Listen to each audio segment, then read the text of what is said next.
Capítulo 3. Criação. Formação dos mundos. O universo compreende a infinidade dos mundos que vemos e dos que não vemos, todos os seres animados e inanimados, todos os astros que se movem no espaço, assim como os fluidos que o preenchem. O universo foi criado ou existe toda a eternidade como Deus?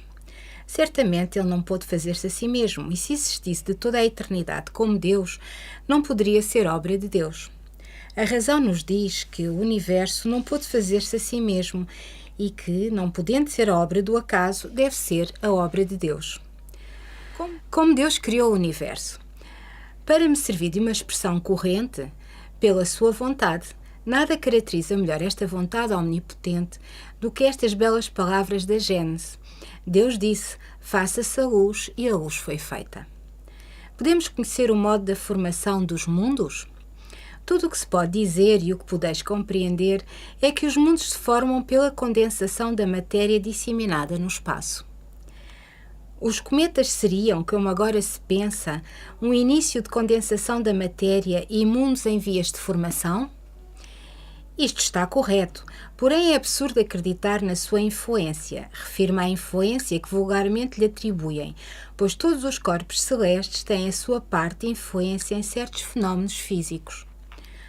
Um mundo completamente formado pode desaparecer e a matéria que o compõe disseminar-se de novo no espaço? Sim, Deus renova os mundos como renova os seus seres vivos. Podemos conhecer a duração da formação dos mundos, da Terra, por exemplo? Nada te posso dizer, pois só o Criador o sabe, e bem louco seria quem pretendesse sabê-lo ou conhecer o número de séculos dessa formação. Formação dos seres vivos. Quando a Terra começou a ser povoada? No começo tudo era caos. Os elementos estavam confundidos. Pouco a pouco, cada coisa tomou o seu lugar. Então apareceram os seres vivos, apropriados ao estado do planeta. De onde vieram os seres vivos para a Terra? A Terra continha os gérmenes que aguardavam um momento favorável para se desenvolver. Os princípios orgânicos reuniram-se desde que cessou a força que os mantinha dispersos e formaram os gérmenes de todos os seres vivos. Os gérmenes permaneceram em estado latente e inerte, como a crisálida e as sementes das plantas, até o momento propício à eclosão de cada espécie.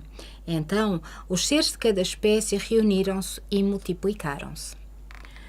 Onde estavam os elementos orgânicos antes da formação da Terra?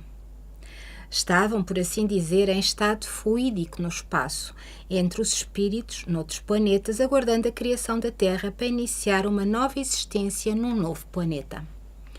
A química mostra-nos as moléculas dos corpos inorgânicos unindo-se para formar cristais de uma regularidade constante, conforme cada espécie, desde que estejam nas condições desejadas.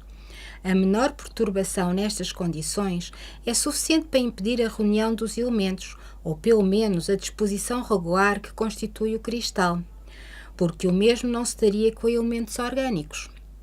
Conservamos durante anos gérmenes de plantas e de animais que só se desenvolvem a uma data temperatura num meio propício. Tem-se visto grãos de trigo germinar após vários séculos. Há, portanto, nessas sementes um princípio latente de vitalidade que apenas aguarda uma circunstância favorável para se desenvolver. O que acontece diariamente sobre os nossos olhos não pode ter ocorrido desde a origem do planeta? Esta formação de seres vivos saindo do caos pela própria força da natureza tira alguma coisa à grandeza de Deus? Longe disso, corresponde melhor à ideia que fazemos do seu poder, exercendo sobre mundos infinitos através das leis eternas. Esta teoria não resolve, é verdade, a questão da origem dos elementos vitais. Deus, porém, tem os seus mistérios e pôs limites às nossas investigações. Ainda há seres que nasçam espontaneamente? Sim, porém o gérmen primitivo já existia em estado latente. Sois testemunhas todos os dias deste fenómeno. Os tecidos dos homens e dos animais não encerram os gérmenes de uma multidão de vermes que aguardam para eclodir a fermentação pútrida necessária à sua existência. É um pequeno mundo que dormita e que desperta. A espécie humana encontrava-se entre os elementos orgânicos contidos no planeta terrestre? Sim, e veio a seu tempo. Foi o que deu motivo a que se dissesse que o homem tinha sido formado do limo da terra. Podemos conhecer a época da aparição do homem e dos outros seres vivos na Terra? Não, todos os vossos cálculos são quiméricos. Se o germe da espécie humana se encontrava entre os elementos orgânicos do planeta, por que não se formam espontaneamente homens, como na origem destes? O princípio das coisas permanece nos segredos de Deus. Todavia, pode dizer-se que os homens, uma vez espalhados pela terra, absorveram em si mesmos os elementos necessários à sua formação para os transmitir, segundo as leis da reprodução. O mesmo se dá com as diferentes espécies de seres vivos. Povoamento da terra. Adão. A espécie humana começou por um único homem? Não. Aquele a quem chamais Adão não foi o primeiro, nem o único que povoou a terra. Podemos saber em que época viveu Adão? Aproximadamente naquela que lhe assinalais, mais ou menos 4.000 anos antes de Cristo. O homem, cujo nome a tradição conservou como Adão, foi um daqueles que sobreviveram numa região a alguns dos grandes cataclismos que agitaram, em diversas épocas, a superfície do planeta e se tornou o tronco de uma das raças que hoje o povoam.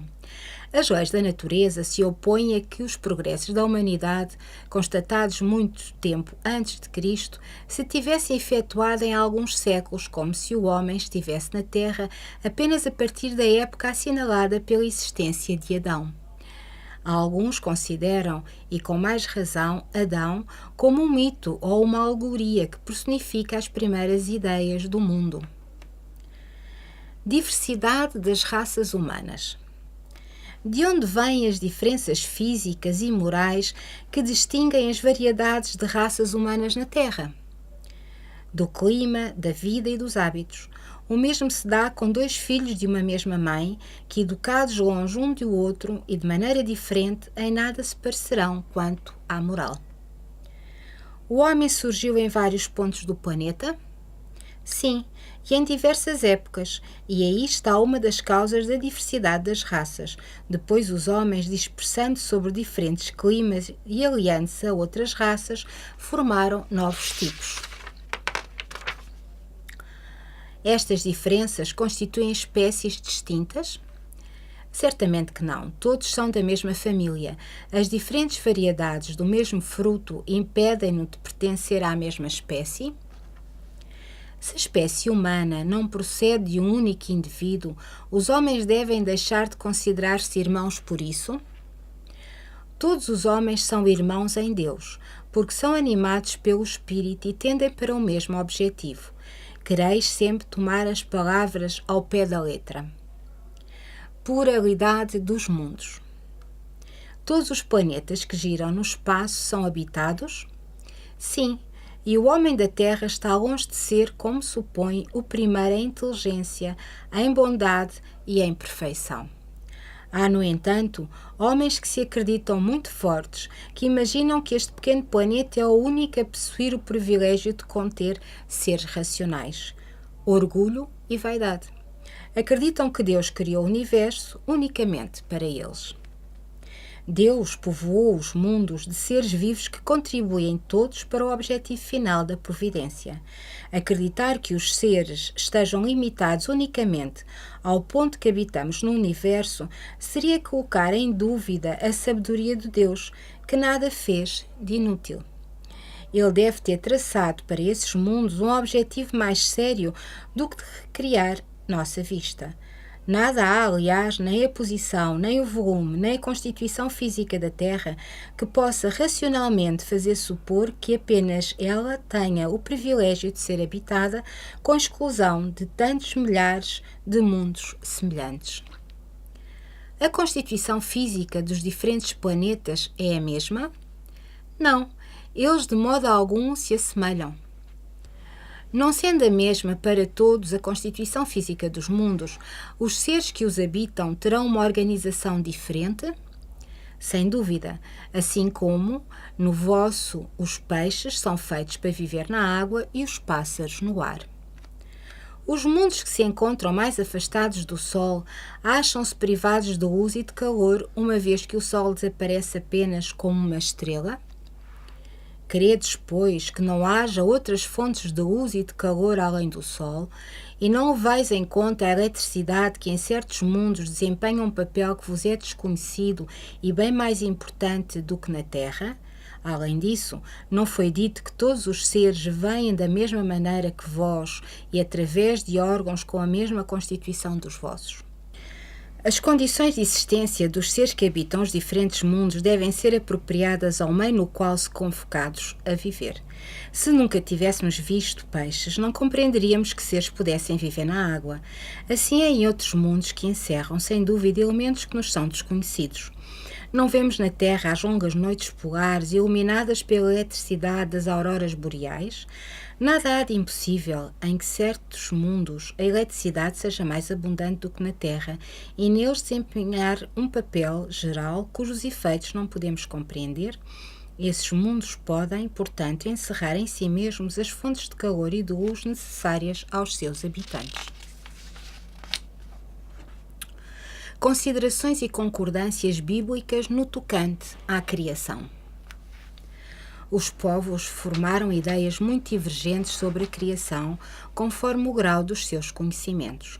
A razão, apoiada na ciência, reconheceu a inverossimilhança de algumas teorias. A que é dada pelos espíritos confirma a opinião há muito tempo admitida pelos homens mais esclarecidos. A objeção que se pode fazer a esta teoria é de que ela contraria o texto dos livros sagrados, mas um exame sério leva-nos a reconhecer que essa contradição é mais aparente do que real e que resulta da interpretação dada a passagens que em geral possuem sentido alegórico. A questão do primeiro homem na pessoa de Adão, como origem exclusiva da humanidade, não é definitivamente a única sobre a qual as crenças religiosas tiveram que se retificar. O movimento da Terra apareceu em determinada época tão oposto ao texto sagrado que serviu de pretexto a toda a espécie de perseguições, e entretanto a Terra gira, apesar dos anátemas, e ninguém hoje poderia contestá-lo sem ofender a sua própria razão.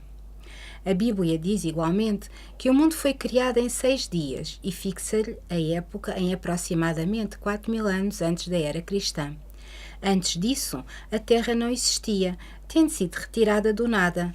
O texto é formal, e eis que a ciência positiva, a ciência inexorável, vem provar o contrário.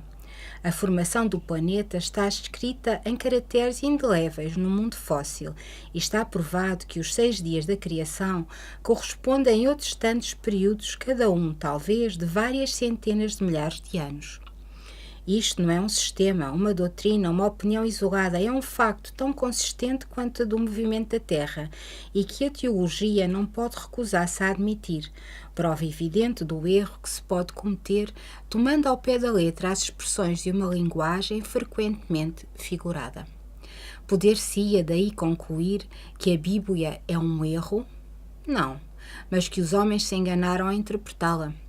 A ciência, escavando os arquivos da Terra, reconheceu a ordem na qual os diferentes seres vivos apareceram na superfície e esta ordem está de acordo com o que indica a Gênese. Com a diferença de que esta obra, em vez de ter milagrosamente saído das mãos de Deus em algumas horas, se efetuou sempre pela vontade, mas segundo a lei das forças da natureza em alguns milhões de anos. Deus é, por isso, menor e menos poderoso? A obra é menos sublime por não ter o prestígio da instantaneidade? Evidentemente que não. Seria preciso fazer-se uma ideia muito mesquinha da divindade para não reconhecer sua omnipotência nas leis eternas que ele estabeleceu para regerem os mundos. A ciência, longe de apreciar a obra divina, nos-a mostra sob um aspecto mais grandioso e mais conforme com as noções que temos do poder e da majestade de Deus, pelo próprio facto de se ter realizado sem derrogar as leis da natureza. A ciência, nesse ponto, de acordo com Moisés, coloca o homem em último lugar na ordem da criação dos seres vivos. Moisés, porém, coloca o dilúvio universal no ano de 1654. Refere-se ao calendário judeu, enquanto que a geologia nos mostra o grande cataclismo como anterior à aparição do homem, visto que até hoje nenhum traço da sua presença foi encontrado nas camadas primitivas, nem o dos animais da mesma categoria do ponto de vista físico. Mas nada prova que isso seja impossível. Várias descobertas já lançaram dúvidas a esse respeito. Pode, pois, acontecer que de um momento para o outro se adquira a certeza material desta anterioridade da raça humana e então reconhecer-se-á sobre este ponto, como sobre outros, o texto bíblico é figurado. A questão está em saber se o cataclismo geológico é o mesmo de Noé. Ora, o tempo necessário à formação das camadas fósseis não permite confundi-los, e desde o momento em que se encontrem os traços da existência do homem antes da grande catástrofe, ficará provado ou que Adão não é o primeiro homem ou que a criação se perde na noite dos tempos. Contra a evidência, não há raciocínios possíveis e será preciso aceitar esse facto como se aceitaram o do movimento da Terra e os 6 períodos da criação. É verdade que a existência do homem antes do dilúvio geológico ainda é hipotética, porém, eis aqui algo que não é tanto. Admitindo-se que o homem tenha aparecido pela primeira vez na Terra há 4.000 anos antes de Cristo, se 1650 anos mais tarde toda a raça humana foi destruída, com exceção de uma única família, daí resulta que o povoamento da Terra data apenas de Noé, isto é, de 2350 anos antes da nossa era. Ora, quando os hebreus emigraram para o Egito no 18º século, encontraram nesse país muito povoado e já bastante adiantado em civilização.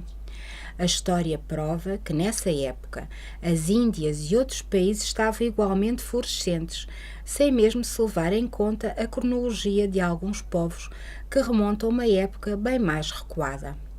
Teria sido necessário, portanto, que do 24º ao 18º século, isto é, no espaço de 600 anos, não somente a posteridade de um único homem tivesse podido povoar todas as imensas regiões, então conhecidas, supondo que as outras não o fossem, mas também que nesse curto intervalo de tempo a espécie humana tivesse podido elevar-se da ignorância absoluta do estado primitivo ao mais alto grau do desenvolvimento intelectual, o que contraria todas as leis antropológicas. A diversidade das raças vem ainda ratificar esta opinião. O clima e os costumes produzem certamente modificações de natureza física. Sabe-se, contudo, até onde pode ir a influência destas causas e o exame fisiológico prova que há, entre certas raças, diferenças de constituição mais profundas do que as que o clima pode produzir. O cruzamento das raças origina os tipos intermédios.